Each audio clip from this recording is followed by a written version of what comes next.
하나님의 아들이 되다. 네. 자, 하나님은 그러시겠죠? 너는 내 아들이다. 이렇게 말씀하시는 거고, 우리는 하나님의 아들이 되다. 이거죠. 자, 지난번에 우리가 그럼 율법은 뭐예요? 라는 제목으로 말씀을 나눴습니다. 자, 요약을 해보면 율법이 할 수 없는 것은 하나님의 언약을 무효화시키거나 덧붙일 수 없다고 얘기를 했습니다. 그리고 율법의 목적은 우리의 죄를 드러내고 우리를 정죄하는 것이고, 율법은 또 우리의 호위병과 초등교사가 되어서 예수님께로 인도한다고 했습니다. 그래서 율법이 예수님께로 인도하여서 예수님이 하신 일, 그 일을 우리가 듣고 믿음으로 구원을 받는다고 했습니다. 자, 그런데 이 구원에는 예수님께 있는 모든 좋은 것은 우리에게 전가되고 우리에게 덧입혀주고, 우리에게 있는 모든 나쁜 것은 예수님께로 간다고 했습니다. 그래서 우리의 죄, 우리의 저주는 예수님께 전가되고, 예수님의 하신 일을 통해서 우리에게 죄사함을 주고 예수님의 복을 우리에게 주셨다고 말씀드렸습니다. 그래서 구원받은 우리는 그러면 율법과는 아무 상관없는 삶을 사느냐? 그것이 아니라고 했습니다. 하나님이 우리에게 주신 구원은 너무나 놀랍기 때문에, 요즘 말로 대박이기 때문에 감사하고 하나님을 사랑함으로 하나님의 말씀, 하나님의 율법을 자발적으로 사랑하고 지킨다고 그렇게 말씀을 드렸습니다. 자, 그리고 오늘 본문인데요. 자, 바울이 복음의 절정을 말하고 있어요. 오늘 본문에서요. 자, 우리가 하나님의 아들이라는 겁니다. 이게 복음의 절정이에요, 사실은. 자, 그리스도인이 어떤 존재이고 왜 특권을 가지고 있는 사람인지를 알려면 하나님의 입양, 양자, 입양, 이거를 알아야 돼요. 자, 먼저 갈라디아서 3장 26절입니다. 같이 읽어보겠습니다. 시작. 너희가 다 믿음으로 말미암아 그리스도 예수 안에서 하나님의 아들이 되었으니. 네. 자, 여기 26절에 너희가 하나님의 아들이 되었으니 라고 기록되어 있는데요. 사실 하나님의 자녀 이렇게 쓰면 여자 남자 다 포함돼서 괜찮잖아요. 근데 굳이 하나님의 아들이라고 쓴 거에는 의미가 있어요. 고대 문화에서는요, 딸은 재산을 상속받을 수 없었습니다. 그러므로 아들은 법적 상속자를 뜻해요. 여자에게는 금지된 그런 지위죠. 그런데 복음은 우리 모두가 그리스도 안에서 하나님의 아들로 우리 모두가 상속자가 되었다라는 말이에요. 비슷한 표현으로 그리스도 안에서 남녀 모두가 그리스도의 신부 이렇게 얘기하죠.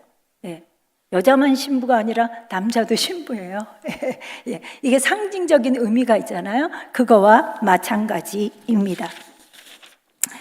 자, 우리는 이미 하나님의 아들이에요.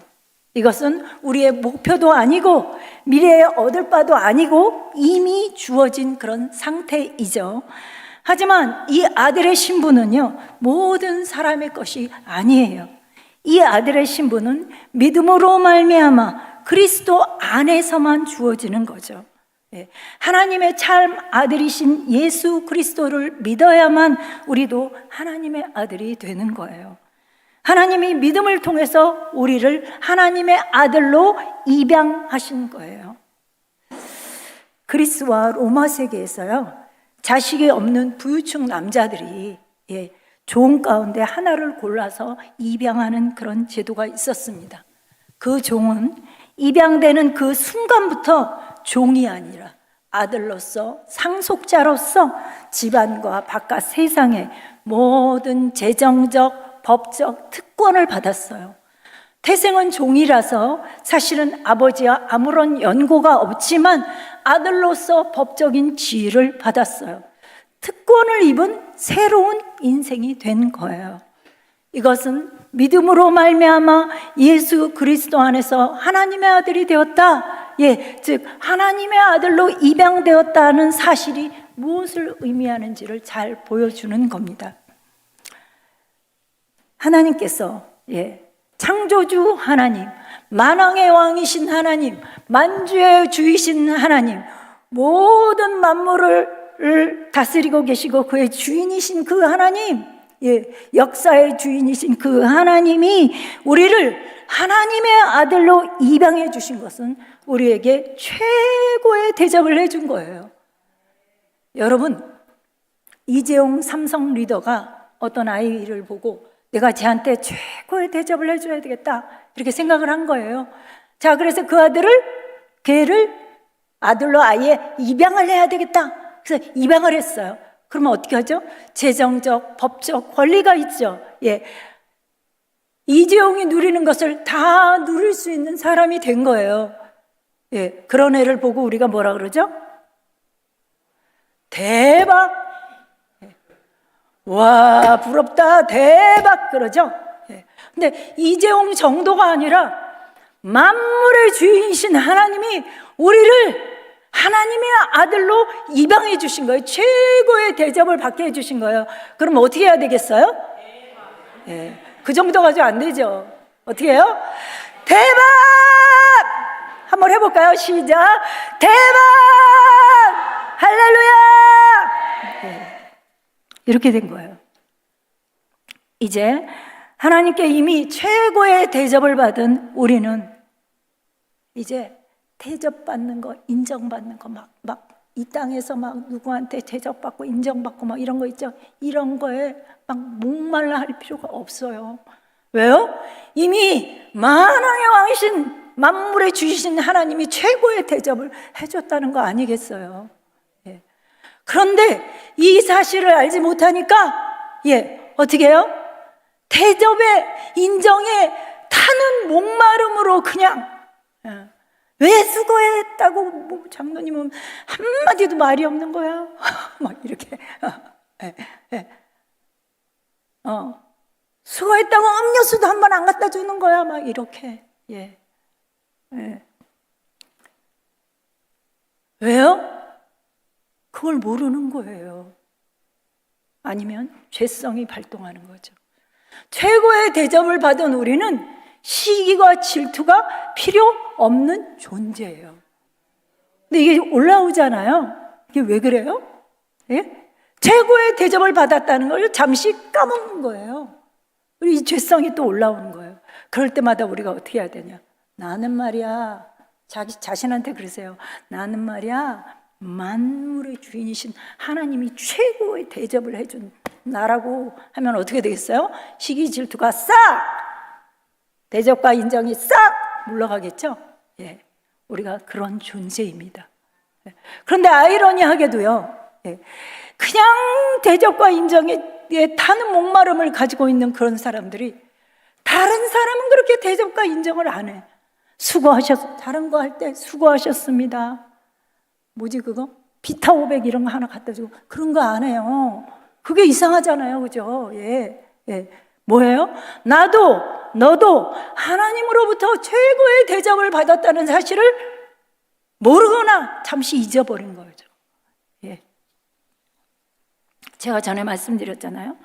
베드로가 수리아 안디옥 교회에 갔는데 이방인들하고 밥 먹다가 바나바하고 같이 다 밥 먹다가 예루살렘 교회의 정통 교회라고 볼 수 있는 그 교회에서 사람들이 오니까 어떻게 했어요? 밥 먹다가 다 그냥 슬슬 도망갔잖아요. 그래서 너 왜 이렇게 외식하냐고 바울한테 혼났죠. 그때 제가 말씀드렸어요. 하나님이 이미 우리를 의롭다 그렇게 말씀하셨는데 뭘 또 이렇게 누구한테 그렇게 의롭게 보이려고 그렇게 전전긍긍하냐고요. 외식을 하냐고요. 그때 말씀드린 적이 있습니다. 우리도 모르는 사이에 그게 나오죠. 특히 직분이 높을수록 목회자는 말할 것도 없고 외식할 수 있는 가능성이 너무 많은 거예요. 기도 많이 해주셔야 돼요. 자, 이제 그리스도를 믿음으로 말미암아 하나님의 아들이 된다는 것을 또 어떻게 표현하는지 살펴보겠습니다. 갈라디아서 3장 27절입니다. 시작. 누구든지 그리스도와 합하기 위하여 세례를 받은 자는 그리스도로 옷 입었느니라. 그리스도와 합하기 위해서 세례를 받았다. 이 말은 세례 받은 거가 뭐예요? 믿음의 공적인 표현이죠. 예, 그래서 바울은 그리스도인들이 믿음으로 말미암아 그리스도로 옷을 입었다고 말합니다. 바울이 좋아하는 비유예요. 예, 옷 입었다, 새 사람을 입었다, 이렇게 그렇게 말을 많이 하는데요. 그리스도로 옷 입는 것에 담긴 의미가 무엇인가 한번 살펴보겠습니다.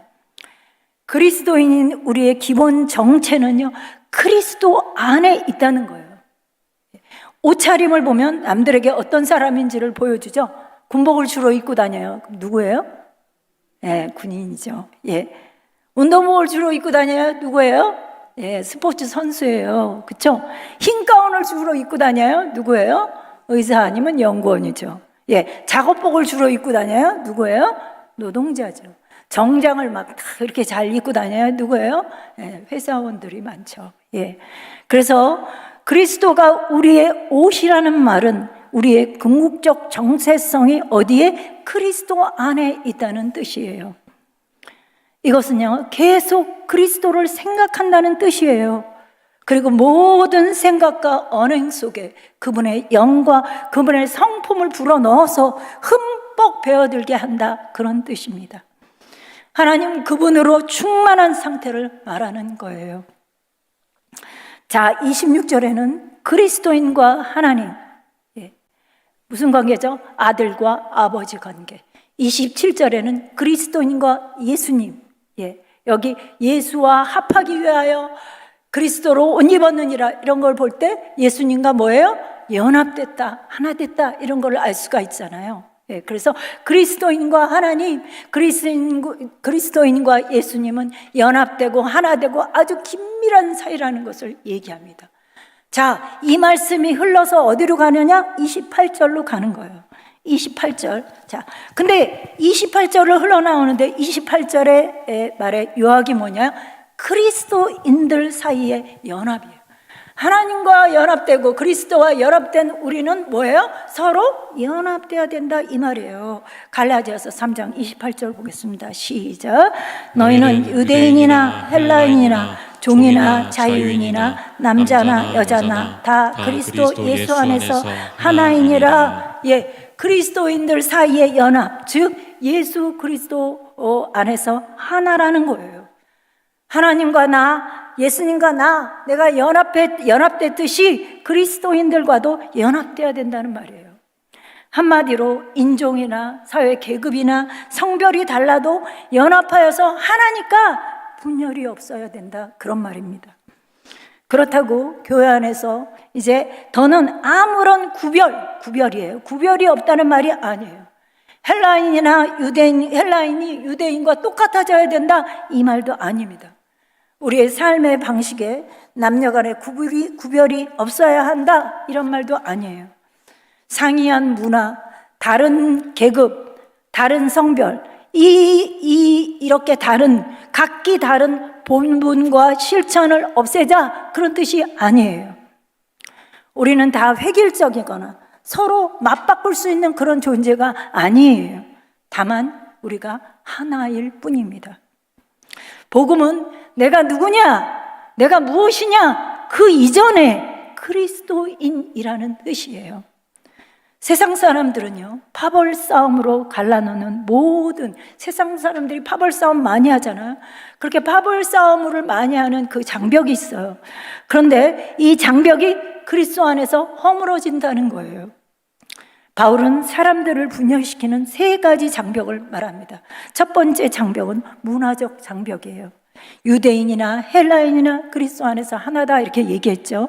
문화적 장벽, 문화적 분열은 교회 안에서는 안 된다, 이 말이에요. 한 문화의 사람들이 하나님께 받아들여주기 위해서 다른 문화처럼 그렇게 될 필요가 없어요. 그래서 우리는 한 집단이 다른 집단에 대해서 문화적 우월감을 품거나 내세우지 말고 서로를 받아들여야 하는 거예요. 교회 안에서는 인종적, 문화적 장벽을 뛰어넘어서 서로 교제하고 사랑해야 한다는 거죠. 자, 사람들을 분열시키는 2번째 장벽은요, 계급적 장벽입니다. 오늘 말씀해 보니까 종이나 자유인이나 그리스도 안에서 하나이니라, 이렇게 말하고 있어요. 경제 계층으로 인한 분열이 교회 안에서는 있어서는 안 된다는 얘기를 하고 있는 거예요. 세상처럼 계급별로 어울리거나 그렇게 하는 거, 계급별로 어울릴 게 아니고 그 장벽을 뛰어넘어야 한다는 얘기입니다. 가난한 사람이나 소득을 가진 노동자들에게 어떤 식으로든지 열등감을 안겨주어서는 안 되고요. 그러나 또 반면에 부자를 무조건 배척하거나 반감을 뿜어서도 안 되는 거예요. 사람을 분열시키는 세 번째 장벽은 성적 장벽입니다. 남자나 여자나 그리스도 안에서 하나라고 얘기하고 있는데요. 바울 시대에는 이 장벽이 굉장히 높았어요. 여자가 절대적으로 남자보다 열등한 지위에 있었을 때였습니다. 그러나 하나님과 그리스도 앞에서는 여자도 평등함으로 남자와 대등한 재능과 능력을 받았음을 인정해 줘야 합니다. 그러면 여기서 자연스럽게 드는 의문이 있어요. 지금까지 살펴본 28절 말씀은 그리스도 안에서 하나이니라 이렇게 말했어요. 이 의미를 사회 전반에 관련해서는 어떻게 보느냐입니다. 종이나 자유인이나 하나라 이렇게 말한 문구는 노예 제도를 폐지하자는 얘기인가요? 맞는 것 같기도 하고 아닌 것 같기도. 맞는 거 아니야? 만일 그렇다면 왜 바울은 에베소서 골로새서에서 종들에게 부지런히 상전을 위해서 일하라고 부탁을 했겠어요? 자, 갈라디아서 3장에서 나오는 이 철저한 평등은 그리스도 안에 있는 사람에게 해당되는 거예요. 이것이 사회 전반에 영향을 미치려면 세월을 두고 풀어가야 되는 거예요. 기독교 가정의 사고와 삶이 바뀌잖아요. 그러면 장기적으로 사회 전반에 걸쳐서 영향을 미치게 돼서요. 잘못된 법이니, 잘못된 제도니, 잘못된 사회 풍조가 바뀌게 되는 것이기 때문에 그렇습니다. 이제 바울은 역사를 되돌아보는데요. 갈라디아서 3장 29절입니다. 시작. 너희가 그리스도의 것이면 곧 아브라함의 자손이요 약속대로 유업을 이을 자니라. 믿음으로 말미암아 그리스도로 옷 입은 우리는 이제 아브라함의 자손이요 약속대로 유업을 이을 자, 곧 상속자죠.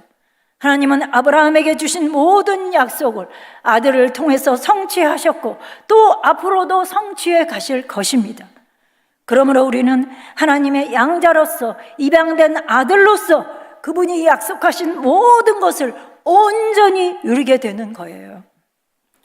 사실 지금까지 살펴본 갈라디아서 3장 26절에서 29절의 말씀은 그 진가를 다 알려면요 평생이 걸립니다. 그리고 이것을 누리는 데는 영원까지 주어져 있어요.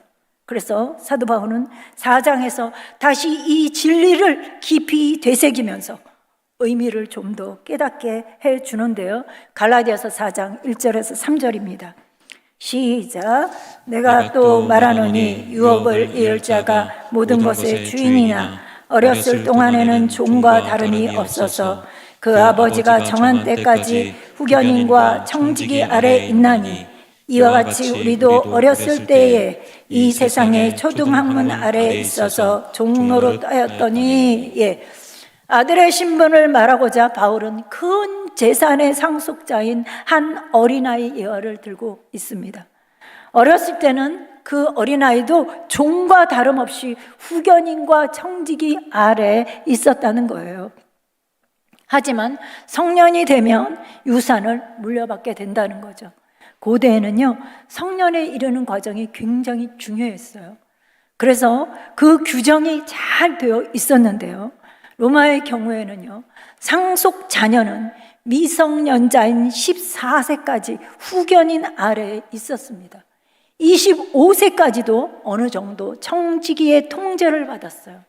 자기 몫의 재산을 자기 뜻에 따라서 마음대로 사용할 수 있는 권리는 그 나이 25세 성년이 되어서야 행사할 수가 있었습니다.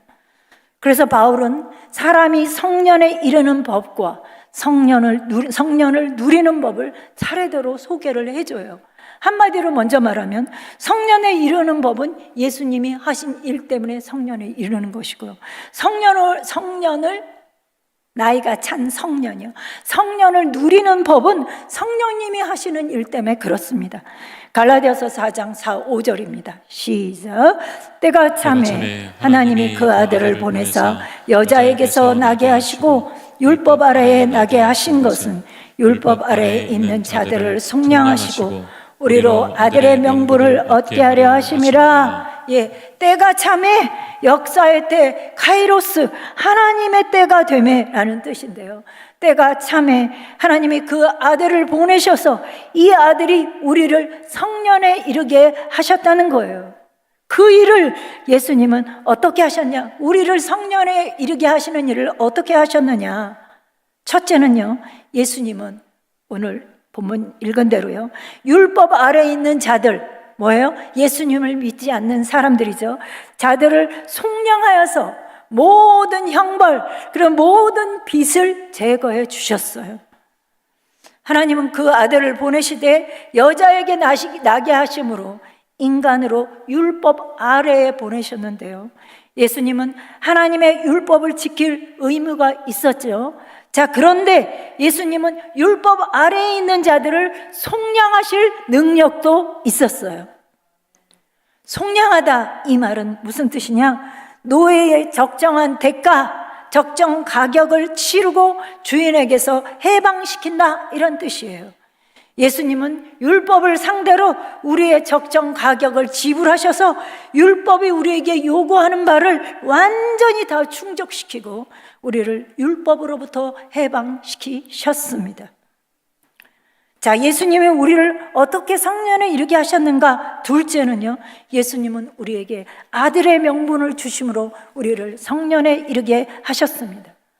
아들의 명분을 주신다, 이 말은 아들의 모든 권리를 주신다, 아들로 입양하신다, 이런 뜻인데요, 우리는 예수님을 통해서 아들의 자격을 부여받습니다. 이게 법률 용어인데요, 좀 전에 제가 입양에 대해서 말씀드렸는데요, 입양되는 순간에 종이 아니라 뭐예요? 아들이고 상속자로 모든 재정적, 법적 특권을 부여받고 아들로서 법적 지위를 받는다고 했어요. 특권을 입은 새로운 인생이 된 거죠. 그래서 하나님이 아들이신 예수 그리스도를 보내셔서 무슨 일을 하셨는가 하면 우리를 속량하시고 우리를 하나님의 아들로 입양을 하신 거예요. 이 둘을 합해야지만 예수님이 우리를 위해서 이루신 일을 온전히 알 수가 있습니다. 우리를 성년이 되게 하셔서 아들의 특권을 마음껏 누리게 하신 거예요. 그런데 우리는요, 구원을 속량의 의미, 속량의 의미로만 보고요, 하나님의 아들로 입양된 사실, 특권을 받았다는 사실, 특권을 가진 자라는 사실을 자주 잊어버립니다. 그러면 어떤 셈이 되냐? 죄만 예수님께 전가하고 예수님의 권리, 예수님의 특권, 예수님의 아들로서의 권리, 특권은 우리에게 전가되지 않은 거예요. 특권을 못 받은 셈이 되는 겁니다. 그런데 예수님은 우리 몫의 죄와 저주를 제거하셨을 뿐만 아니라 또 뭐예요? 예수님의 몫인 복을 우리에게 주셨어요. 그래서 우리에게 예수님의 복이 확실하게 보장되어 있는 거예요. 자, 우리의 유업, 상속, 복은요, 그래서 우리가 뭐 실적을 막 쌓아서 실적으로 타는 보상이 아니에요. 뭐예요? 예수님께서 거저 주신, 예수님께 거저받은 선물입니다. 은혜입니다. 여기서 대박! 하나님께서 아들을 보내신 목적이 우리를 속량하시고 하나님의 아들이라는 법적인 신분을 확보하게 하신 것이라면 성령님을 보내시는 하나님의 목적은 무엇일까요? 예수님을 보내신 목적은 그거라면 성령님을 보내신 목적이 있을 거 아니에요? 자, 갈라디아서 4장 6절입니다. 시작. 너희가 너희가 아들이므로 아들이므로 하나님이 그 아들의 아들의 영을 영을 우리 마음 가운데 보내사 아빠 아버지라 부르게 하셨느니라. 하나님께서 그의 아들의 영 성령을 우리 마음 가운데 보내시는 목적은 우리가 하나님의 아들의 신분을 실제로 경험하게 하려고 하시는 거예요. 예수님이 이루신 일이 우리에게 법적인 지위를 가져다 줬다면 성령님은 우리에게 지극히 주관적인 경험을 가져다 주세요. 그게 무엇일까요? 성령님은 우리를 인도하여서 하나님을 아빠, 아버지라 부르게 하신다고 오늘 지금 본문이 말하고 있죠. 로마서 8장 14절 15절인데 이건 제가 읽어드리겠습니다. 무릇 하나님의 영으로 인도함을 받은 사람은 곧 하나님의 아들이라. 너희는 다시 무서워하는 종의 영을 받지 아니하고 양자의 영을 받았으므로 우리가 아빠, 아버지라고 부르짖느니라. 네, 아빠, 아버지, 라고 부르짖게 된다는 거죠. 자, 이 경험의 특징이 뭐냐? 첫째는 아빠, 아버지다 이렇게 부르는 헬라어가 뭐냐? 아빠, 아버지 이게 아니에요. 가슴이 터질 듯한 큰 소리로 부르짖는데 그 깊은 감정과 사무친 격정을 가르치는 거예요. 아빠! 아빠! 이러는 거라는 거예요. 자, 그리고 두 번째는 뭐냐? 여기서 아빠, 아버지라 부르게 나오죠? 기도 생활을 가르칩니다. 아이가 부모에게 수시로 말하듯이 따뜻함과 자유로 충만함 그리고 생생한 기도 생활이 되게 하는 거예요. 제가 예배 시작하려고 찬양 시작하려고 여기 우리 찬양하기 바로 직전에 저 3층에서 무슨 소리가 들렸냐면 조우석 안수 집사님 아들 조이준인가 조아윤인지 모르겠는데 아빠 한 번도 아니고 3번이나 수시로 따뜻함과 자유로 충만한 생생한 그렇게 불렀어요. 그런 기도 생활을 의미합니다. 셋째는요. 부르게라는 말은요. 아이가 문제가 있을 때마다 질문이 있을 때 옆에 있는 아빠를 자동으로 부르듯이 아빠 이게 뭐예요? 아빠 큰일 났어요. 부르듯이 하나님이 아주 생생하고 가깝게 느껴지게 한다는 거예요. 하나님이 아주 생생하고 가깝게 느껴지게 한다는 거예요. 뭐예요? 하나님의 임재를 실제로 느끼게 한다는 거죠. 넷째로 아빠 이 말이 아람어예요. 다른 건 다 헬라어로 썼는데 이건 아람어로 썼습니다. 예수님도 아빠 아버지라고 얘기하는 그 대목에 아람어를 썼어요. 이거는 뭐냐? 하나님의 사랑과 수용에 대한 확신을 나타내요. 우리 박정진 전사님이 여기 오신 지 얼마 안 됐을 때예요. 근데 아들 요한이가 3층에서 예배드리고 내려오잖아요. 내려오다가 아빠가 여기서 이제 뭐 정리하고 계시잖아요. 아빠! 이렇게 하는 거예요. 근데 그 요한이의 그 아빠 하는 그것이 저한테 확 느껴진 거예요. 그 아빠를 향한 의지, 따뜻함, 자랑스러움, 다 포함되어 있는 아빠! 저한테 확 느껴졌어요. 왜 느껴졌을까요? 제가 대단히 정서적이라서 그런 건 아니고요. 전 그렇게까지 저희 다 아시죠? 그렇게까지 정서적이지 않잖아요.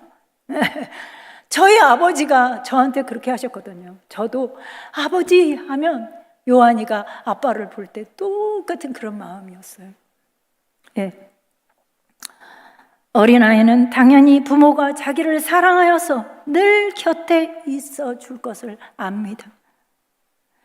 아빠의 강하고 든든하고 활짝 벌린 팔을 결코 의심하지 않아요. 마찬가지로 그리스도인도 하나님이 자신을 끝없이 사랑하심을 더할 나위 없이 담대하게 확신할 수 있는 거예요. 아빠, 아버지, 성령님은 우리를 인도해서 하나님을 아빠, 아버지라고 부르는 것의 특징을 4가지로 살펴봤는데요. 뭐예요? 깊은 감정과 격정 어린 말. 아빠! 생생한 기도 생활을 의미한다고 했습니다. 하나님의 임재를 느끼는 거라고 그랬어요. 하나님의 절대적인 사랑과 수용을 확신할 수 있게 한다고 했습니다. 예수님이 이루신 일은요, 우리 밖에서, 우리가 한 게 아니니까 우리 밖에서 일어난 일이죠. 그래서 우리는 그것을 믿고 받아들이면 돼요. 그런데요, 성령님의 일은 우리 안에서, 우리가 예수님을 영접하면 예수의 영인 성령이 우리 안에 오시죠. 자, 그 우리 안에서 이루어져서요, 정서적으로도 아버지의 사랑에 감화하게 그렇게 만들어 줍니다. 우리가 하나님을 아빠, 아버지라고 부르면서 친밀한 관계를 누리고 나아가서 우리는 아들의 권리를 또한 누리게 그렇게 만들어 주는 거예요. 그럼 아들의 권리, 아들의 신분의 특권은 무엇인가요? 갈라디아서 4장 7절입니다. 같이 읽겠습니다. 시작. 그러므로 내가 이후로는 종이 아니요 아들이니 아들이면 하나님으로 말미암아 유업을 받을 자니라. 예, 하나님의 아들 신분이 된 우리는 다 유업을 받을 자, 곧 하나님 아버지의 전 재산을, 예, 돈만 생각하지 마시고, 예, 재산 그러면 돈만 생각하지 마시고 자유와 평안과 이 다 그것을 받을 법적 권리가 있는 상속자예요. 그래서 하나님의 자녀는 날마다 담대하고 확신을 차서 그 무엇도 누구도 두려울 것이 없어요. 옆 사람 보고 얘기하세요. 두려울 것이 없어요. 시작. 두려울 것이 없어요. 또 옆 사람한테 얘기할까요? 대박. 시작. 대박. 네. 예. 하나님은 독생자 아들 예수 그리스도를 존중하시듯이, 예, 우리를 존중해 주세요. 게다가 우리에게는 하나님의 영광에 동참할 미래가 보장되어 있어요. 왜요? 상속자잖아요. 예. 하나님은 예수님이 하신 일을, 잘 들으세요, 마치 우리가 해낸 것처럼 우리를 대우하시면서 사랑하세요. 다시 할게요. 하나님은 예수님이 하신 일을 마치 우리가 한 것처럼, 예, 우리를 대우하시면서 사랑하세요. 대박. 예. 그래서 우리는 아빠라고 하나님을 부르며 마치 우리도 예수님처럼 아름답고 용감하고 신실한 존재인 것처럼 하나님 앞에 나아갈 수가 있는 거예요. 그리고 예수님의 것은 다 우리의 것이 되는 거예요. 대박! 예, 대박. 예. 대박인 존재인 거예요, 우리가요. 이런 아들의 신분을 더 깊이 경험하고 더 많이 누리는 사람이 있어요. 예. 그렇게 하고 싶죠? 예. 그렇게 하려면 두 가지를 실천하셔야 돼요. 자, 첫 번째, 따로 충분히 시간을 내서 예수님, 하나님의 아들이신 예수님이 이루신 일을 공부하셔야 돼요. 공부하시기 전에 성령께서 이 내용을 내가 실감나게 알게 해달라고 기도하셔야 됩니다. 성경 공부, 성경 묵상과 기도와 성경 공부를 연결시키셔야 돼요. 어떤 분은 성경은 많이 보는데 기도를 안 해. 예. 어떤 분은 기도를 많이 하는데 성경을 많이 안 봐요. 연결을 잘 안 시켜요. 연결시켜야 돼요. 자, 두 번째는 하루에 수시로 자연스럽게 아빠, 아버지를 불러야 합니다. 하루의 모든 순간에 아버지의 사랑을 기억하셔야 합니다. 말씀을 정리하겠습니다. 하나님의 때가 참에 하나님께서 아들 예수 그리스도를 보내주셔서 예수님이 하신 일을 통해서 우리를 속량하시고 우리를 하나님의 아들로 입양해 주셨습니다. 우리가 하나님의 아들로서 법적인 지위와 권리를 갖게 하셨어요. 이제 하나님께서 아들의 영, 성령을 보내셔서 하나님을 아빠, 아버지로 부르며 하나님의 사랑과 수용을 실제로 경험하게 해 주셨습니다. 아들의 권리인 상속받을 권리, 유업을 이을 권리, 복을 받을 권리와 예수님의 것이 다 우리 것이 되는 그런 특권을 받았습니다. 사랑하는 충일 가족 여러분, 이제 우리가 하나님을 아빠, 아버지로 부르면서 살면 성령께서 역사하셔서 우리가 하나님의 아들인 것과 그리스도와 함께한 상속자, 상속자라는 것을 확신시켜 주시면서 우리의 삶을 확신이 넘쳐흐르는 당당하고 멋진 삶, 특권을 풍성히 누리는 삶으로 이끌어 주실 줄 믿습니다. 복음성과 가사를 읽어드리고 마치겠습니다. 이럴 때요, 저기 서균영 전도사님 맞죠? 부럽더라고요. 담대하게 노래할 수 있다면. 너는 내 아들이라 이렇게 해가지고 하면 좋겠어요. 그렇게 한다고 생각하시고 가사만 들으세요. 예, 너는 내 아들이라. 오늘날 내가 너를 낳았도다. 너는 내 아들이라. 나의 사랑하는 내 아들이라. 언제나 변함없이 너는 내 아들이라. 나의 십자가 고통, 해산의 고통으로 내가 너를 낳았으니 너는 내 아들이라. 오늘날 내가 너를 낳았도다. 너는 내 아들이라. 나의 사랑하는 내 아들이라. 기도하시겠습니다.